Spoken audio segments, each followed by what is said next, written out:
Hi guys, welcome back to Linbrov. My name is Lyndon and I'll be updating you on what has happened so far.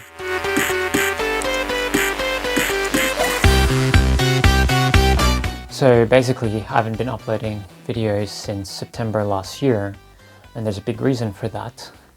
It's because I've been getting a lot more busier.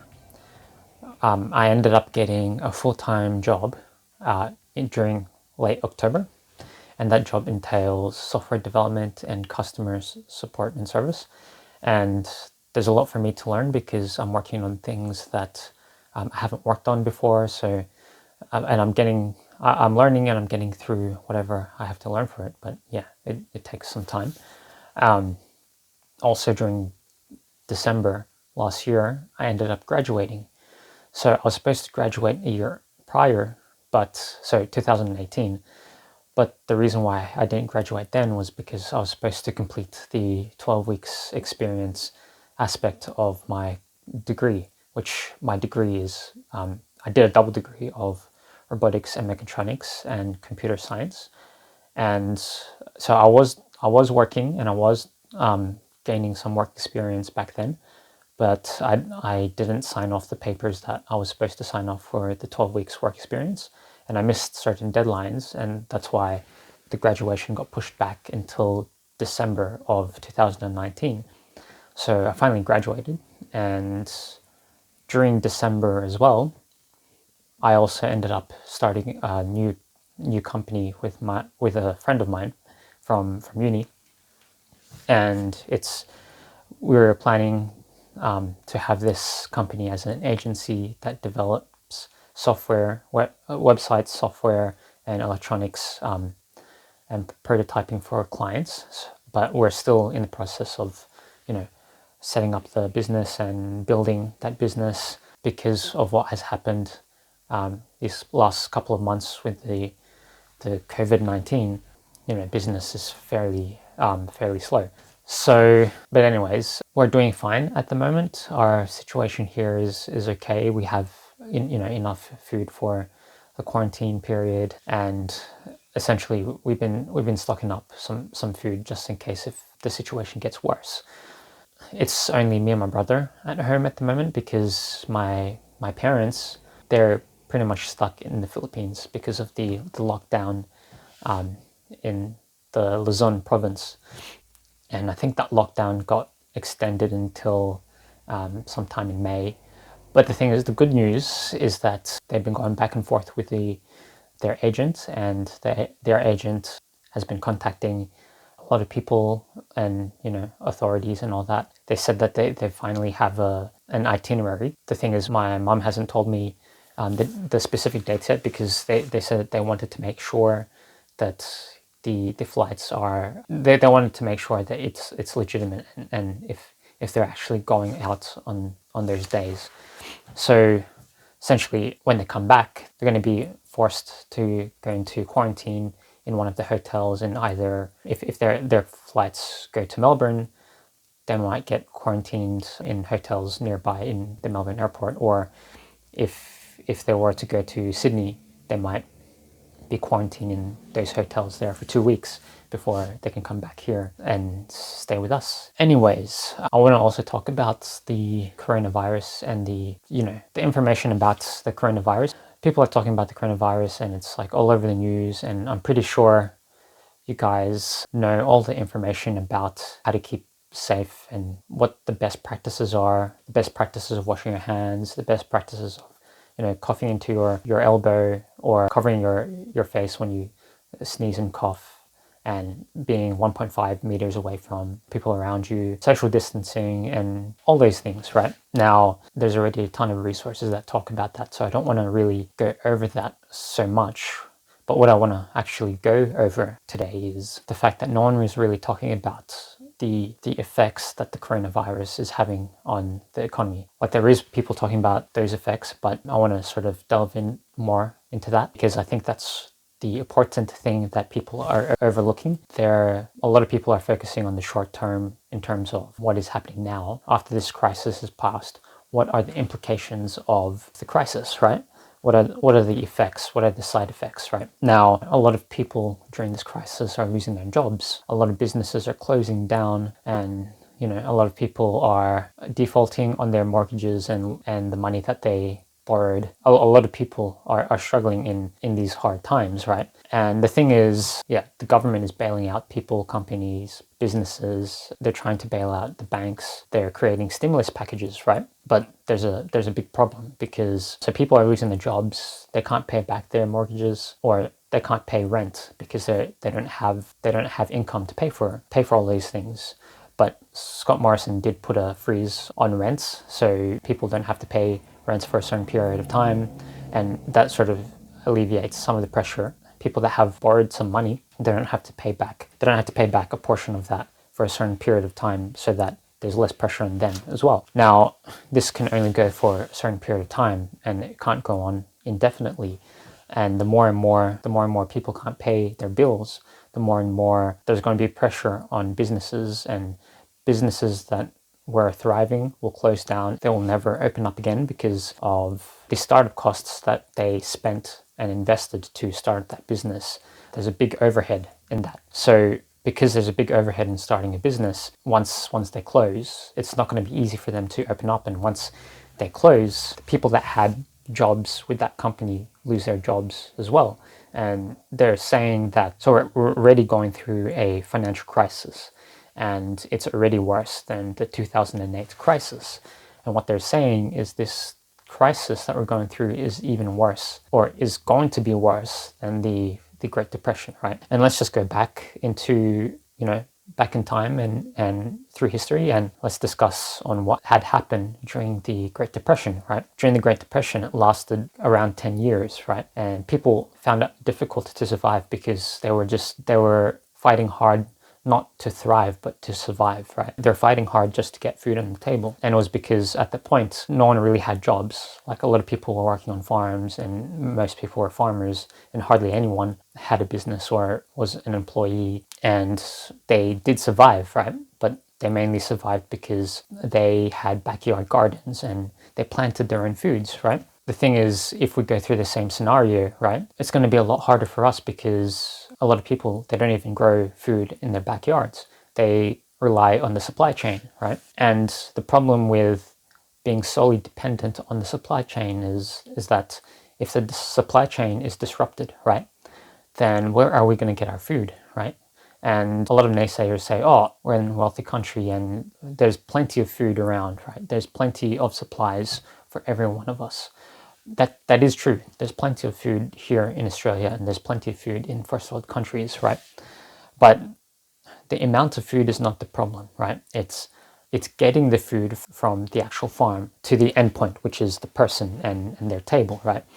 And the thing is, when supply chains are disrupted because of financial crises like this, then we'll get to a point where there's going to be food lines. There's going to be people lining up for food. But even when that is disrupted, right, it's going to be hectic, and people are going to fight each other just for survival. Let's look at what happened in Venezuela. They were fairly wealthy prior to, I think it was 2013. But correct me if I'm wrong about when their economy actually collapsed. But prior to 2013, the government had a lot of social services, and the government was paying for a lot of people, and the average person would be pretty well off, right? When the crash happened, right, the food supply and the food was still there. But the problem was not the amount of food that they had. The problem was, could they afford buying said food, right? Because at the moment, in their situation, they're in a hyper-inflated situation. And the reason why they were in a hyper-inflated situation was because the only goods and services they had to offer to support their economy was oil. Essentially, the US wasn't buying any of Venezuelan oil, and because no one would buy their oil, and they didn't have any refineries to refine their oil, essentially the only source of income, and also the fact that the price of oil just kept going down and down and down and down. So because they put everything in one basket, once oil crashed, their economy crashed as well. But there was a problem when it crashed, because the government already paid a lot for the services, the social services, and the government already had a lot of deficit spending, right? and the government had to pay it back. So the only way the government knew how to do so was to print a lot of money, right? And print and print and print and print. What happened was, their currency went into inflation, and then it went into hyperinflation, and essentially buying bread, buying eggs, buying food became so expensive over there. So it's not that they don't have any food, it's that they can't afford to buy the food, right? Now, over here, all over the world as well, we're experiencing the same thing. We're essentially just at the tip of the iceberg, right? And it's going to get worse, right? So once this coronavirus passes, once the numbers of the coronavirus go down and everyone and companies start opening up again and businesses start opening up again, this crisis has already started a domino effect, and the potential in the highly leveraged companies and highly leveraged businesses, people, and even countries, right? Because the coronavirus created this big shock, there's big defaults that are happening at the moment. And even if people and businesses do go back to work and companies and the economy does get jump started, right, the damage has already been done. Just to keep things together, governments are doing is they're printing a lot of money just to keep the economy afloat. Because the thing is, with all these stimulus packages, with all these funding to keep businesses afloat at the moment, where is the government getting all that money, right? Where is the government finding that money to support the people? Right, with the amount of deficit spending, usually you would see taxes increase, or the government should find a way to get that money from the people so that they could redistribute the wealth, right? But the thing is, that's not happening because people are losing their jobs. So how are they going to pay the tax that the government uses to pay for the deficit spending, right? They can't. So what does the government do? They essentially print money, right? They print money out of thin air to boost the economy, to keep the economy running on steroids, right? And essentially that money that they're printing is not free, because eventually what will happen is when things get better, future generations are going to pay off that debt and all the deficit spending. Essentially, our children and our children's children is going to be paying back the debt that we created, right? And I think I heard somewhere where the deficit spending that the UK spent during World War II, they've only recently paid back that debt. Just recently. So since then, that's a long time span from when they actually spent all that money for the war, right?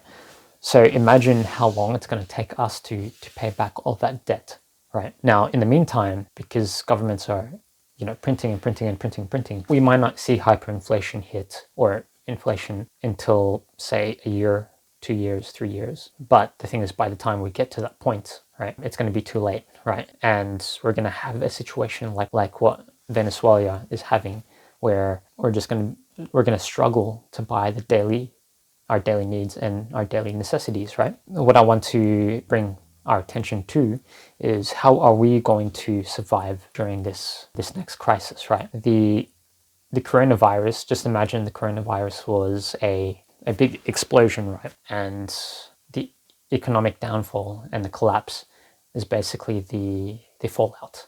It's the radioactive wastes that affect everyone else, right? And essentially, there's a saying, those who forget the past are going to be guilty of repeating past mistakes, right? Something along those lines, but I'm just paraphrasing. Right. The thing is, we need to learn from what has happened in the past, right? The reason why the Roman Empire collapsed was not because they were destroyed from the outside, but was because they were destroyed from the inside. They were essentially fighting war fronts at many sides of their empire, right? And the reason why their empire collapsed was because of their economy also collapsed from internally, because they were trying to spend more money for the war, that they had to keep creating more money. And essentially now we have money printing, and essentially someone just writes a number in the computer. But back then, how they printed more money was that they diluted the gold that they had, and they mixed it in with metals that were less valuable, so that they can have more quantities of gold and even silver. Like they did that with silver as well. And what that did was that devalued the currency, and that also created inflation, and that basically destroyed the the Roman Empire. And essentially we're following the same steps as what they followed as well. The US dollar used to be backed by gold, but now it isn't backed by gold. And some people say that, oh, it's fine because, gold is just another form of currency. So, and it's basically, the trust that we have in the US dollar. But the thing is, gold, you can't just print out of thin air, right? It's much harder to, well, you can't even print it throughout thin air, and it's more difficult to produce. So it regulates the supply of currency in the system, and that's the reason why after when they took us off the gold standard, the currencies have just become even more unstable. We've experienced inflation, and now inflation's getting even worse, right? And the thing is, the value of cash is based on the trust of the people, right? Because they trust that they can trade a service for a service with cash, right? So cash is essentially like a measuring stick. It's a measuring stick to be able to measure how much a product or service is worth, right? Now, if you keep printing that measuring stick, or if you keep printing money, right? Think of it like a ruler that keeps changing its size, right? Eventually, people are going to lose the trust of using that ruler to measure goods and services by. And when people lose faith in the dollar, and when people lose faith in the currency, then havoc breaks loose because things become super expensive. People lose their trust in the currency, and everything's going to go back into bartering, or people are going to go back into a different form of currency. So we have to be careful, right? How do we survive? And how do we prepare for what's coming next after the coronavirus, after the pandemic gets better, but the economy gets worse? How do we survive that, right? Well, what did they do during, World War II, right? Like, there was a lot of people that died, but there was also a lot of people that survived. And what they did was they were basically planting food in their backyard just to survive, right? They were planting, and people were helping each other, and they were trading food for goods. They were bartering because the currency, they couldn't use the currency to trade, so people were bartering, people were trading goods for goods and service for service and all that. But in terms of your daily needs, your food, people were planting in the backyard. People had food grown. But now, what do we have now, right? We don't. A lot of people are living in cities, right? When things get worse, right? How are they going to get their food when supply chains are disrupted? And the thing is, I recently saw this video on YouTube. I'll put the link down below. But it was talking about how some oil companies are actually defaulting, right? And that's the thing, right? What happens when oil companies default, right? It might seem good in a sense where, yes, we're not resorting to fossil fuels anymore, and everything is going to become greener. If these companies collapse, then we no longer have to worry about the carbon emissions that they create and produce. But think about this, right? If oil companies default, and if they collapse, and they no longer are producing oil, right? What's the next thing that gets disrupted? If oil companies get disrupted, the next thing that gets disrupted is the supply chains, because the supply chain is built on top of the oil supply that we have, right? Like, think of trucks moving goods and services. Think of trucks moving goods from one state to another state, or one country to another country, and especially, say, for example, in Europe, right? Some countries in Europe don't even grow their own food, and they get food from other countries, right? Imagine what happens when trucks can no longer transport the food from one country to another country because oil companies have defaulted and could no longer provide fuel for the trucks, right? And when they collapse, how are those people going to survive? How are those people going to get food, right? So the thing is, I think now it's still early, but a couple of months later, a couple of years later, things are going to get worse. So we should start, planting things. We should start producing our own goods, because when these supply chains are disrupted, and sure, they might come back online, but how long is it going to take to restore those supply chains after they've already been, affected, right? And after they've defaulted, and especially when everyone rushes to the store, right? Apparently, we only have around like 2 weeks supply worth of food or 1 to 2 weeks worth of food in stores, because the thing is, a lot of supermarkets, they don't keep a huge portion of food in stored up, because they have computers that usually efficiently send out orders for new stock, right? And this is good in terms of when times are good, when they're trying to squeeze out all the efficiencies in the logistics and the supply chain, right? But when the supply chain is disrupted, right, that means that there's no buffer for the supply of food, right? People are going to run out of food, right, fairly quickly. And also in Australia, we get most of our oil from overseas, and apparently we only have around 2 weeks worth of oil, right, in reserves. So what if, like, when those oil companies collapse, right, we can't buy any more oil from them? What happens to our supply chain within the next 2 weeks after we stop getting the oil from those companies, right? That will essentially stop our supply chain. And essentially, Australia grows its own food, and we have a ton of food to supply everyone in need. But what happens when our trucks stop running and our supply chain stops, right?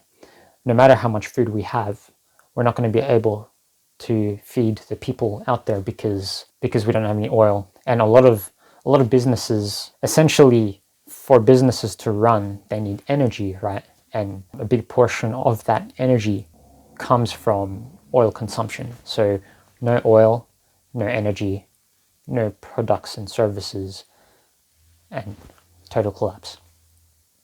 So now we have this time, right? And this is a very dangerous time, but now we have this time to prepare, because time is still good, right? We have this time to prepare to start planting food in our backyard, start storing for the rainy days, and also when things get worse, we're going to have to help other people around us, right? Have extra reserves as well, because you'll get to a point where your neighbors are going to start asking for help, right? And then you're going to have to be in a position to help them as well, or else they're going to get in a desperate situation. And the best thing to do in that situation is don't just help them, but help themselves, and maybe help them plant their own foods so that they'll be self-sufficient. There's a saying, give a man a fish for the day and he eats for the day. Teach a man how to fish and he eats for the rest of his life, right? So it's actually better for us to help other people to help themselves, so that they can help other people once they're self-sufficient, and then so on and so forth, right? Yeah, so the thing is, don't be complacent at this time, because this time is relatively good comparing to what is going to happen, or the things that are in store down for us down the pipeline, and things are going to get worse. But remember, these are signs, and it's signs that we're closer and closer and closer to the end of time, and we must prepare, and we must get ready. Thanks guys for tuning in, and like and subscribe if you like this content.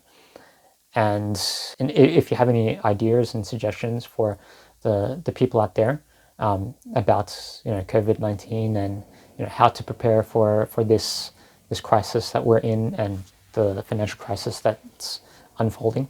If you have any advice and tips and suggestions, put it down in the comment section below. And yeah, stay safe, God bless, and I'll see you in the next video.